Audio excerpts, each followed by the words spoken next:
ये देखो, मैं अपने ऐप से पूछ रहा हूँ इस महीने मैंने खाने पे कितने खर्च किए, और ऐप खुद आंसर दे रहा है, हिंदी में, इंग्लिश में और इंग्लिश में। कोई मैनुअली फ़िल्टर नहीं किया, कोई कैलकुलेट नहीं किया, बस पूछा और जवाब आ गया। और ये सब सिर्फ 500 रुपये पर मंथ, वो भी प्रोडक्शन में, रियल डेटा के साथ। और आज मैं बताऊंगा एग्जैक्टली ये मैंने कैसे किया। अगर पार्ट 1 नहीं देखा, लिंक डिस्क्रिप्शन में है, पहले वो देखो। शॉर्ट में बताता हूँ मैंने पिछले वीडियो में क्या क्या बताया। मैंने एक ऐप बनाया जिसका नाम है मुंशी, अपना पर्सनल फाइनेंस ट्रैकर, वो भी रिएक्ट नेटिव में, क्योंकि कोई भी एग्जिस्टिंग ऐप एग्जैक्टली वो नहीं था जो मुझे चाहिए था। आज मैं अपने ऐप में एआई ऐड करने वाला हूँ और मैं आपको बताऊंगा कि ये कैसे काम करता है और मैंने कैसे इम्प्लीमेंट किया। तो प्रॉब्लम क्या थी? मुंशी में डेटा तो था, एक्सपेंसेस के, कैटेगरीज के, मंथ का हिस्ट्री, सब डेटा था हमारे पास, लेकिन हर बार मैनुअली जाके फ़िल्टर करना पड़ता था। इस महीने ग्रॉसरी पे कितने गए, फ़िल्टर लगाओ, कैलकुलेट करो। पिछले 3 मंथ में मैं सबसे बड़ा एक्सपेंस कौन सा था, खुद कंपेयर करो, खुद देखो। ये अनोइंग था। मैंने अपना ही ऐप यूज करता हूँ और मुझे इतना ही एफर्ट लगाना पड़ता है, वो भी सिंपल क्वेश्चंस के लिए। तो मैंने एक दिन सोचा यार एआई तो है दुनिया में, क्यों ना ऐप से सीधा पूछा जाए। बट प्रॉब्लम ये थी, ओपन एआई का जीपीटी डायरेक्टली यूज करो तो कॉस्टली हो जाता है, स्पेशली सोलो प्रोजेक्ट के लिए जिसमें मैं ही सिर्फ हूँ। तो रिसर्च की गिटहब पे, डॉक्यूमेंटेशन पे, डेवलपर कम्युनिटीज़ पे, और एक सॉलिड एफोर्डेबल स्टैक मिला मुझे, जो भी प्रोडक्शन में एक प्रॉपर काम भी करता है। वही मैं आपको आज बताना चाहता हूँ कि मैंने कैसे अपने ऐप में एआई इंप्लीमेंट किया और मैंने क्या क्या चीज़ें यूज की और मुझे कितने कॉस्ट पड़े। और मैं आपको स्पॉइलर दे रहा हूँ कि कॉस्ट मुझे 500 पर मंथ से भी कम पड़े। तो ये है मेरा पूरा एआई स्टैक। स्क्रीन पे आप देख सकते हो 3 स्टेप्स हैं, एक एक करके समझते हैं और मैं हर स्टेप पे क्लिक करता जाऊंगा। सब कुछ शुरू होता है यहाँ से। यूजर मुंशी ऐप में एक क्वेश्चन टाइप करता है, जैसे इस महीने मैंने खाने पे कितना खर्च किया, या मेरा सबसे बड़ा एक्सपेंस कौन सा था, या इंग्लिश में how much did I spend this month, या इंग्लिश में मेरे फूड के एक्सपेंसेस कितने थे। ये ऐप तीनों लैंग्वेज सपोर्ट करता है और ये सिस्टम में हिंदी, इंग्लिश और इंग्लिश तीनों आप आसानी से यूज कर सकते हो। और ये ऑटोमेटिकली डिटेक्ट भी करता है और यूजर को अलग अलग चीज़ें नहीं करनी पड़ती। अब ये क्वेरी सिस्टम में जाती है पहले स्टेप पे। फर्स्ट स्टेप है ग्रॉक। ग्रॉक एक एलएलएम इन्फरेंस प्लेटफॉर्म है, मतलब ये एक एआई मॉडल को रन करता है, बहुत फास्ट। कोड में देखो लामा 3 मॉडल यूज किया है मैंने, स्पीड अप्रोक्सीमेटली 500 टोकन पर सेकेंड और कॉस्ट फ्री टियर। ग्रॉक 2 काम करता है सिस्टम में। पहला, यूजर की क्वेरी को क्लासिफाई करता है, मतलब चेक करता है ये एक्सपेंस रिलेटेड क्वेश्चन है या नहीं। अगर कोई पूछे आज मौसम कैसा है, तो ग्रॉक पहचान लेता है कि ये एक्सपेंस क्वेरी नहीं है और डेटाबेस में सर्च स्किप हो जाती है। दूसरा काम, जब डेटाबेस से रिलेवेंट डेटा आ जाता है, ग्रॉक उसी डेटा से आंसर बनाता है, उस डेटा के बेसिस पे अपनी इमेजिनेशन नहीं करता। और सबसे इंपॉर्टेंट, ये फ्री टियर पे भी काम करता है। सोलो ऐप के लिए मंथ तक कोई कॉस्ट नहीं, बिल्कुल फ्री। दूसरा स्टेप, ओपन एआई एम्बेडिंग्स। ये थोड़ा इंटरेस्टिंग कॉन्सेप्ट है, ध्यान से समझो। यूजर ने पूछा खाने पे कितना खर्च किया। अब हम डेटाबेस में डायरेक्टली ये वर्ड सर्च तो नहीं कर सकते, क्योंकि डेटाबेस में रेस्टोरेंट, ग्रोसरी, स्विगी, फूड ये सब लिखा हुआ है, खाना नहीं लिखा हुआ है। नॉर्मल सर्च मिस कर जाता है। तो ये क्या करता है, यूजर की क्वेरी को एक वेक्टर में कन्वर्ट करता है। वेक्टर मतलब 1536 नंबर का एक एरे।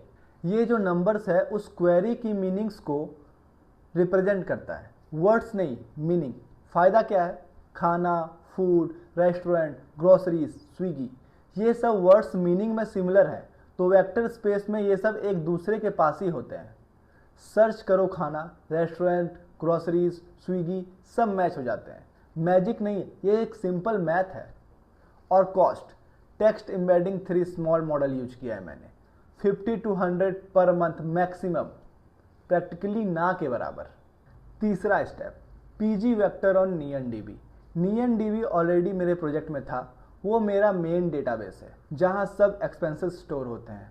अलग से कोई वेक्टर डेटाबेस मैंने नहीं खरीदा। पीजी वेक्टर एक एक्सटेंशन है, एक कमांड से इनेबल होती है नियन डीबी पे। पीजी वेक्टर क्या करता है, ये एक एक्सटेंशन है जो कि पोस्टग्रेड डेटाबेस में वेक्टर स्टोर करने और सर्च करने की कैपेबिलिटी ऐड करता है। कोड देखो, ये सीक्वल क्वेरी है, एम्बेडिंग $2, ये कोसाइन डिस्टेंस ऑपरेटर है पीजी वेक्टर का। मतलब यूजर की क्वेरी का वेक्टर लेके डेटाबेस में सारे एक्सपेंस वेक्टर से कंपेयर करो, जो सबसे सिमिलर है वो ऊपर आओ। टॉप 10 रिलेवेंट एक्सपेंसेस फेच हो जाते हैं। जब यूजर एक्सपेंस ऐड करता है मुंशी में, वो एक्सपेंस भी बैकग्राउंड में वेक्टर में कन्वर्ट होते हैं। तो सर्च टाइम पे कंपैरिजन करना बहुत इजी और रेडी होता है हमेशा हमारे पास। और ये है हमारा फाइनल रिजल्ट। इन तीनों स्टेप्स के बाद रेलिवेंट एक्सपेंसेस ग्रॉक को मिल जाते हैं। ग्रॉक उन एक्चुअल्स नंबर से आंसर जनरेट करता है, हेलुसिनेट नहीं करता, क्योंकि डेटा है उसके पास। और ये देखो नीचे cost batch, total stack approximately 500 per month, production में रियल यूजर्स के साथ। ये तीन चीज Grok, open AI embeddings and PG vector मिला के एक कंप्लीट एआई सिस्टम बन जाता है। एआई अलग अलग सब फ्री या ऑलमोस्ट फ्री, साथ में एक पावरफुल आरएजी सिस्टम बन जाता है।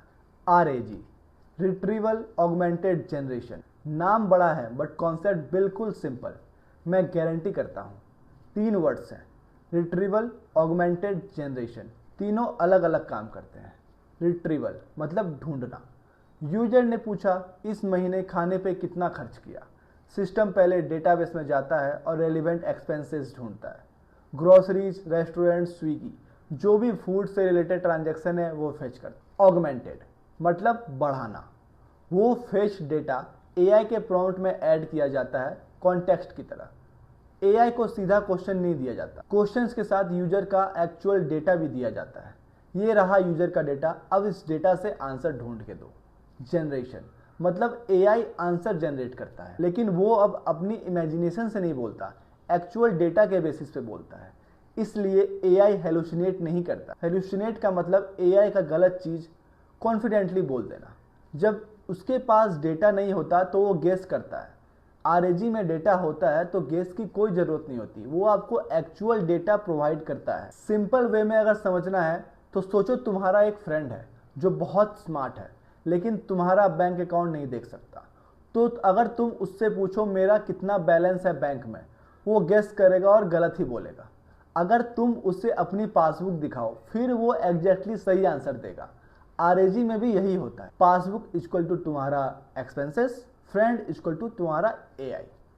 अब सबका फेवरेट पार्ट, कॉस्ट, क्योंकि ये वही चीज है जो लोग सबसे ज्यादा पूछते हैं। जब मैंने पहली बार ये फीचर दिखाया था सबको, Grok free tier, Llama 3 model पे इतना फ्री कोटा मिलता है कि एक सोलो ऐप के लिए मंथ तक कोई पैसा नहीं लगता।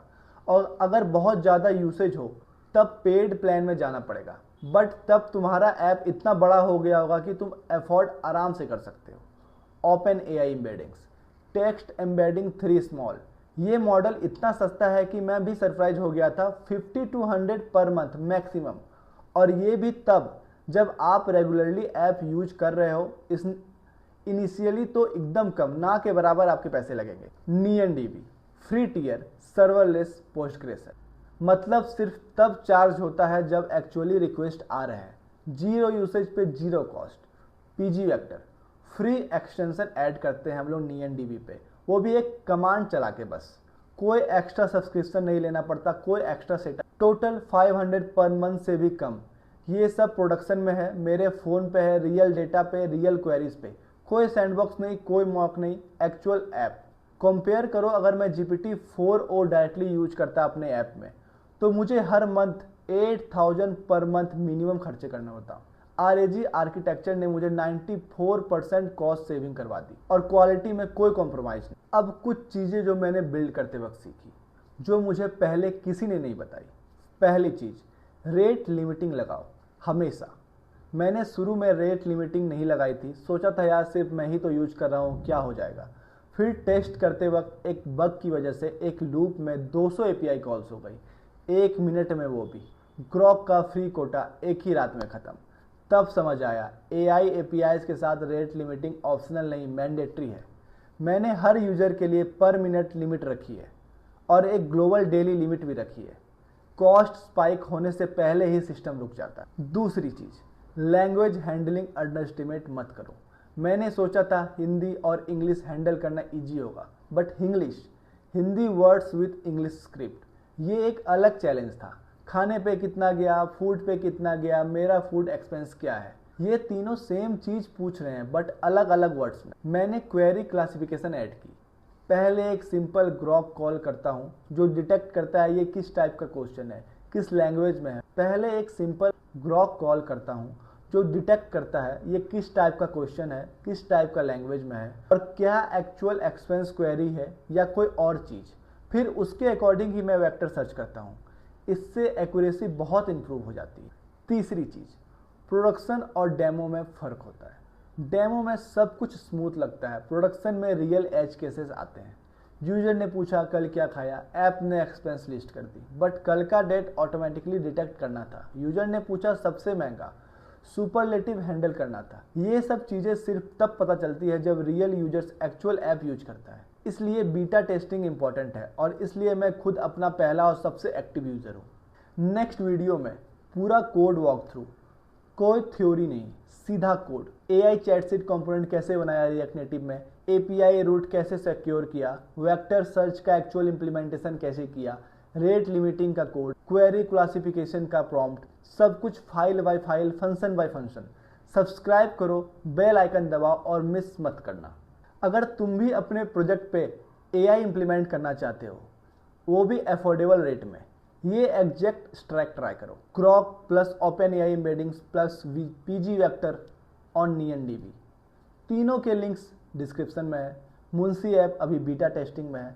अर्ली एक्सेस चाहिए तो अपनी जीमेल आईडी इस एड्रेस पे भेजो। अगर ये वीडियो आपको हेल्पफुल लगी, लाइक करो, सब्सक्राइब करो। इससे यूट्यूब को सिग्नल मिलता है कि ये कंटेंट कितना वैल्यूएबल है और वो और लोगों को भी दिखाता है।